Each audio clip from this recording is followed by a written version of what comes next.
Bonjour,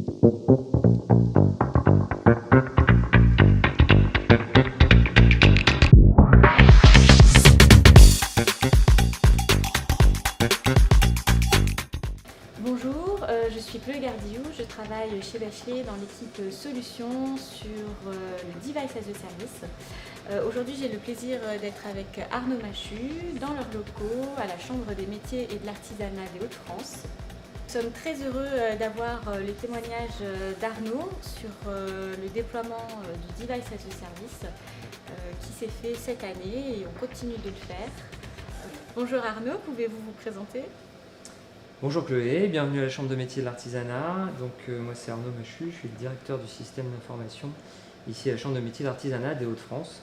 Et donc il représente les 120 000 artisans ici dans les Hauts-de-France, dans notre région. Quelle est la mission aujourd'hui de la Chambre des métiers et de l'artisanat des Hauts-de-France ? Alors les missions des chambres de métier d'une manière générale sont là pour représenter les artisans, tous les artisans de France, de les orienter, les accompagner et aussi les former. Donc naturellement, on les accompagne dans toutes leurs formalités, dans toutes leurs activités dans leur entreprise artisanale. On forme entre guillemets, les jeunes apprentis et les jeunes de demain à devenir les salariés de l'artisanat et aussi les chefs d'entreprise de l'artisanat de demain. Et puis on accompagne aussi les politiques territoriales et tous les partenaires sur les territoires à faire en sorte que rayonne l'artisanat. Et donc combien de collaborateurs font partie de l'aventure ? Donc ici, dans la Chambre de métier des Hauts-de-France, on a 1250 collaborateurs, avec à peu près un peu plus de 200 élus aussi, puisqu'on a des élus qui sont très engagés et très dynamiques dans cette région, puisqu'ils portent notamment les sujets aussi dédiés à la transformation numérique, avec 15 vice-présidents en particulier, M. Romain Olivier, et on a 40 sites, 40 antennes de proximité qui sont présentes dans tous les territoires, dont 20 centres de formation. D'accord. Et comment est né le projet Device as a Service ? Alors le projet est né il y a déjà pas mal de temps par mon prédécesseur, qui est parti en retraite bien méritée. C'est un projet qui était déjà dans les cartons et qu'on n'avait jamais eu l'opportunité de porter, ne serait-ce qu'au sujet et aux oreilles, j'ai envie de dire, de nos élus.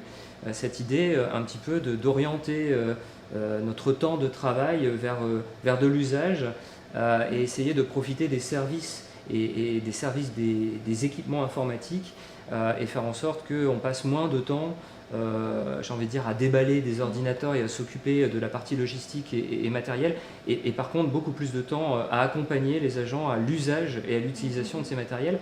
Donc c'est un dossier qui a déjà quelques mois et qu'on a réussi à faire passer et à expliquer aux élus et voilà, avec une grande réussite qu'on connaît pour le moment. Okay. Et comment vous avez connu Bachelet ? Alors c'est vrai qu'on avait connu votre prédécesseur. Je crois que vous nous avez aussi rencontrés sur un event lié au DAS justement, qui était dédié au DAS. Donc voilà, quelle a été votre rencontre avec nous et puis avec cette solution DAS, quels ont été vos premiers ressentis ?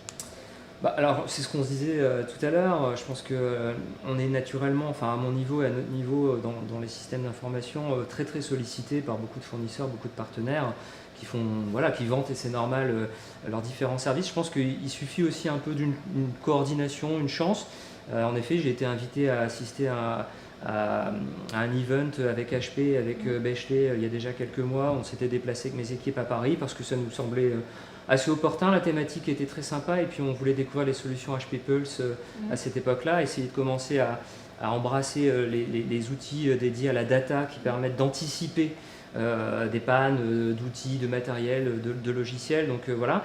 Et puis en fait, on a été extrêmement sensible à la convivialité de l'event. Okay. Ça paraît bête, mais assez vite en fait, on s'est trouvé super bien accompagné, accueilli. On nous a présenté très vite à d'autres personnes qu'on ne connaissait pas. Et puis on est sorti de là, on a été un peu bousculé. On a dit waouh, il faudrait vraiment qu'on commence à réfléchir avec eux à mettre en œuvre cette solution DAS. Et puis voilà, de fil en aiguille, la solution s'est nourrie avec Johan notamment et puis avec le reste de l'équipe. Discutons un petit peu plus du contrat Device as a Service en lui-même.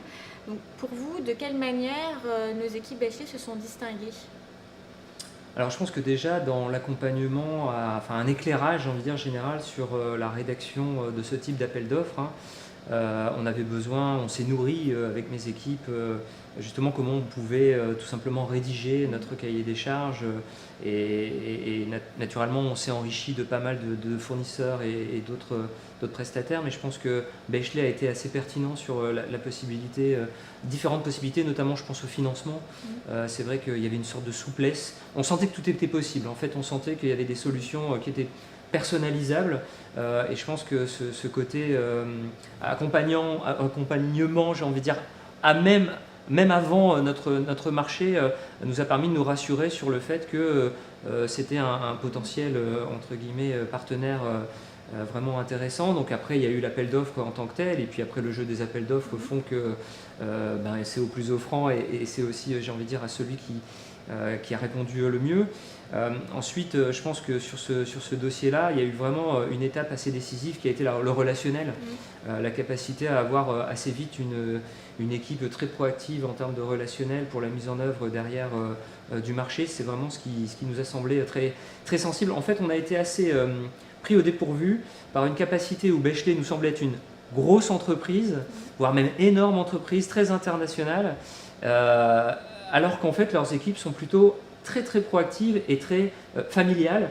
Et finalement, c'est un peu l'artisanat. C'est-à-dire qu'on est la grande famille des artisans, c'est de plus d'1 million de TPE, PME, ça fait entre guillemets la première économie de France, c'est comme ça souvent qu'on... Et en fait c'est un tissu de plein de petites entreprises. Là on a senti des petites équipes très mobiles, très agiles en fait. Et ça vraiment c'est, je pense, une des choses très décisives. Ok, super. Donc vous avez parlé dans les avantages donc, de la solution de financement, du relationnel qu'on a pu avoir ensemble. Est-ce que vous voyez, quels sont les autres avantages de Bechley par rapport à vos besoins que vous aviez à l'époque-là? Il y en aurait d'autres naturellement, mais je pense naturellement aux outils qui ont été déployés, et puis en fait le fait qu'on ait pu assez vite, en fait il y a toujours dans ces nouvelles approches de partenariat une capacité à se rendre sexy, à survendre peut-être certaines offres, on va être les meilleurs, on va être les plus réactifs, etc. Et en fait assez vite on a pu s'y confronter. Encore une fois, on nous avait vanté le swap en 24 heures qui nous permet, en fait on l'a expérimenté parce qu'il y a un PC qui est tombé en panne, et en moins de 24 heures il a été remplacé. Donc il y avait une sorte de confiance qui s'est nouée.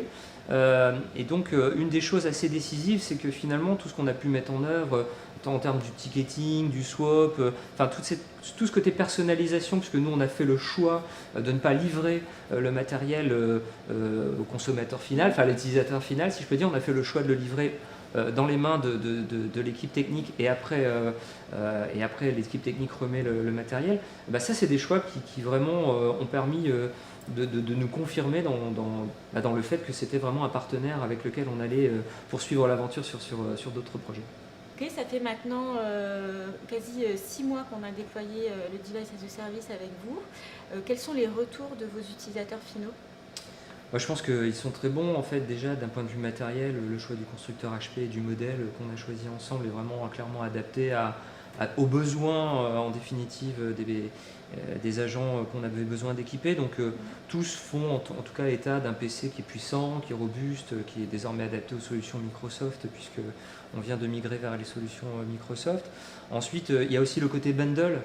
C'est vrai que c'est une approche qui vise à fournir naturellement l'équipement informatique, mais aussi les accessoires. Et c'est évident qu'un bon casque audio désormais pour potentiellement faire des visios à distance de chez soi, en mobilité, tout cet équipement qu'on fournit avec la sacoche qui est logotée, unanimement en tout cas c'est salué, je pense que c'est apprécié, et là ces 500 premiers PC qu'on a commencé on a bientôt fini de déployer, et on va continuer de déployer ces différents postes, puisque pour le moment c'est clair que c'est clairement adapté, on a fait le bon choix. Ok. Et c'est vrai que c'est d'autant plus intéressant parce que vous avez plusieurs sites en France. Donc j'imagine que pour vos responsables de parc, c'était aussi plus simple de déployer et de dispatcher les bundles en fonction des utilisateurs. Ouais, alors c'est vrai que nous on a plus de 40 sites, 40 points de contact, donc à chaque fois les techniciens, on n'a pas 40 techniciens informatiques non plus naturellement, donc le choix a été fait de mettre les bundles auprès des techniciens, et puis après de remettre le matériel aux agents. Non, d'un point de vue logistique, c'est assez même étonnant quand on est en capacité de remplacer un matériel défectueux parce qu'il est tombé ou cassé en moins de 24 heures. Quand on est au fin fond d'une antenne très reculée, c'est quand même assez satisfaisant de voir que ça fonctionne bien. Ouais. Alors c'est vrai que le Device as a Service, l'objectif c'est vraiment d'avoir une solution packagée où on retrouve le matériel et tout un écosystème de services. On a également tout un pan financement et RSE qui sont extrêmement intéressants dans cette solution. Vous avez choisi donc le financement en OPEX. En quoi ce mode de fonctionnement a été un avantage pour vous ? Alors c'est vrai que ça aussi c'est une innovation d'un point de vue comptable, c'est-à-dire qu'on a été en capacité de faire, enfin les élus nous ont fait confiance aussi sur cette capacité à ne serait-ce que pas investir sur du matériel qui allait devenir peut-être parfois obsolète au bout de 3, 4 ou 5 ans et plutôt d'être sur un modèle de leasing tout simplement voilà, et d'avoir du matériel un peu à jour. Ça fait l'objet aussi d'une étude vraiment très pointue. J'ai envie de dire presque à l'euro près sur ce que pourrait coûter entre d'un côté l'achat et de l'autre la location, avec tous les coûts induits qui visent à, quand on achète un ordinateur, on a besoin de le déballer, on a besoin de l'installer, on a besoin de le mettre à jour constamment, le BIOS, etc. Et finalement, on s'est aperçu mis bout à bout que c'était tout à fait profitable, que le temps humain, le temps en termes de ressources humaines qu'on mettait à disposition en termes d'investissement en CAPEX, c'était du temps perdu qu'on pouvait mettre à profit autrement. Donc c'est des solutions naturellement qui restent encore innovantes chez nous, 500 premiers postes, c'est encore pas l'intégralité de la flotte, mais en tout cas on le voit sur les modèles des copieurs ou demain des téléphones. Ce sont des modèles qui sont des modèles de demain, des modèles d'avenir. Alors tout à l'heure, on a eu le plaisir de vous transmettre les certificats qui attestent que votre parc IT en DAS est neutre en carbone. Donc c'est vrai que la RSE, ça fait vraiment partie de notre solution DAS. De quelle manière ceci s'intègre dans votre politique RSE ? Alors, je pense que naturellement, ça va être accueilli et c'est accueilli auprès de ma direction et auprès des élus extrêmement positivement. C'est pas, encore une fois, on n'a pas une maturité suffisante pour engager toute notre direction vers une démarche RSE construite. Enfin voilà, il n'y a pas un responsable RSE chez nous. Il y a un engagement très volontaire et très ambitieux d'aller nous positionner, que ce soit sur l'IT ou sur d'autres sujets, vers une sorte d'économie, de prise en conscience, entre guillemets, du développement durable, et de toutes les actions qu'on prend et toutes les directions qu'on prend sont prises au prisme de la RSE, de la cybersécurité, des sujets liés à la data, etc. Donc c'est notre première expérience ensemble. Ça fait maintenant quelques mois qu'on travaille. On vient déjà de déployer 500 postes. On en a 200 en cours. Donc finalement, notre collaboration est finalement assez jeune. Okay. Mais voilà, comment vous décrirez notre collaboration avec Bechley ? Alors déjà, la décrire sur le fait que ça a été mis en œuvre très rapidement. C'est-à-dire qu'encore une fois, on pensait que techniquement, on allait faire face à des sujets complexes, techniques, des difficultés de mise en œuvre. Et en fait, non, c'est presque aussi simple qu'en un clic pour déployer un nouveau poste. Donc ça a été assez vite, dans un sens par rapport où parfois il y a une inertie dans nos établissements en termes de prise de décision, de déploiement. Donc voilà. Moi j'ai envie de dire, ce début de partenariat est extrêmement positif. Tant par le retour d'expérience des utilisateurs que nos propres équipes sur le matériel et sur le relationnel qu'on a mis en place ensemble. Donc j'ai envie de dire, il n'y a plus qu'à, parce que le futur il est devant nous. On a quand même pour objectif naturellement de couvrir l'intégralité de notre flotte en DAS. Alors après on verra aussi sous quel terme, et puis il y a aussi une volonté derrière de demain peut-être pourquoi pas fournir des matériels de ce type-là pour des apprenants, parce que c'est vrai que nous on a la chance d'être le plus grand centre de formation des Hauts-de-France, donc c'est pas rien, ça fait 9000 apprentis quand même, et un certain nombre de milliers en formation continue, et un certain nombre de ces publics-là ne sont pas équipés d'ordinateurs, et on a besoin que les opérateurs territoriaux, nos partenaires nous accompagnent pour faire financer des matériels. Parce que naturellement, artisanat rime avec innovation. Quand on pense au métier de l'artisanat, on pense à son boulanger qui a les mains dans la farine. Et nos jeunes apprécient ces métiers-là. Ils viennent chercher des métiers de la main qui donnent du sens, de couper des cheveux, de faire des croissants, de je sais pas quoi. Et en même temps, c'est des métiers qui se digitalisent, c'est des métiers sur lesquels on peut apprendre à distance, on peut se former, on fait naturellement des réunions, des visios, il y a des outils, et tout ça c'est très implanté dans les entreprises artisanales, donc il faut absolument que tous les métiers digitalise, même si j'aime pas trop ce mot-là, mais entre guillemets qu'on vive aussi avec notre temps et que l'informatique fasse partie tout simplement de toutes les strates de la chambre de métier. On est au début d'un partenariat, au début d'une aventure, il y a encore beaucoup de choses à construire, je pense. Ok. Et selon vous, en quoi le Device as a Service peut être une solution adéquate alors, pour les autres chambres de métiers de l'artisanat, mais aussi pour les établissements publics?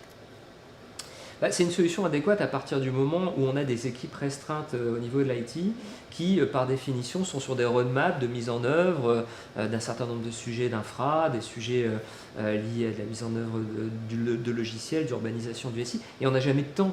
Et en fait, ça permet de gagner du temps, déjà, de faire confiance à un partenaire pour déployer ce type de matériel et d'être totalement en confiance sur des aspects cyber, sur des aspects matériels adaptés aux usages et aux besoins métiers des agents. Donc, encore une fois, gagner du temps et essayer de s'appuyer vers un partenaire qui a les fournisseurs et qui a le matériel avec un temps de réactivité très très court en termes de mise en œuvre. Ça, je pense que c'est un atout vraiment important pour nos collègues dans les autres chambres de métiers. Complètement, ok. Et donc c'est vrai que depuis tout à l'heure, on parle de solutions IT. Pour vous, quelle est votre vision de votre métier de DSI, et puis aussi quels sont selon vous les enjeux, vos enjeux de demain? Notre vision, Chloé, d'une manière générale, c'est plutôt une vision qui est concentrée sur l'usage du numérique dans l'établissement, nous concentrer sur ce qu'on peut faire avec les outils informatiques et les différents logiciels, et un petit peu moins, entre guillemets, perdre de temps, si je peux le dire ainsi, sur les équipements, sur la taille des tuyaux, souvent je dis, c'est-à-dire qu'il faut que ça fonctionne bien naturellement, il faut que les matériels soient adaptés, et il faut aussi et surtout qu'on puisse passer le plus de temps possible auprès des agents et des utilisateurs pour bien maîtriser ces différents outils et avoir des matériels qui soient adaptés à leur mission, tout simplement. Bien sûr. Merci beaucoup Arnaud pour votre témoignage. Et c'est vrai que c'est vraiment aussi un plaisir pour nous de travailler avec vous, parce que vous êtes vraiment très novateur dans le domaine et depuis le début. Donc voilà, on est très fiers d'avoir pu gérer ce projet DAS avec toute l'équipe CM1 des Hauts-de-France. Eh bien merci, c'est moi qui vous remercie. Mais ce qui est certain, c'est qu'il y a une sorte de compréhension mutuelle et vraiment une rigueur et une réactivité qui est très très forte. Et une rigueur et réactivité qu'on met nous-mêmes et dans nos propres équipes avec mon collègue Christophe. Donc on s'est un peu naturellement retrouvé dans notre manière de fonctionner. Ça paraît bête, mais tout de suite, très vite, dès Johan et après dès vous Chloé, on s'est retrouvé sur on parle la même langue, c'est-à-dire que quand le lendemain on dit qu'on envoie un mail avec un compte rendu, on l'a, voilà, et on sait se parler, on a parlé le même langage dès le début, donc c'est vrai que j'utilisais le mot famille parce que naturellement on s'est retrouvés, et puis voilà, comme dans une famille, ça mène à grandir et à faire plein d'autres projets, donc ravi pour ce premier projet et premier partenariat.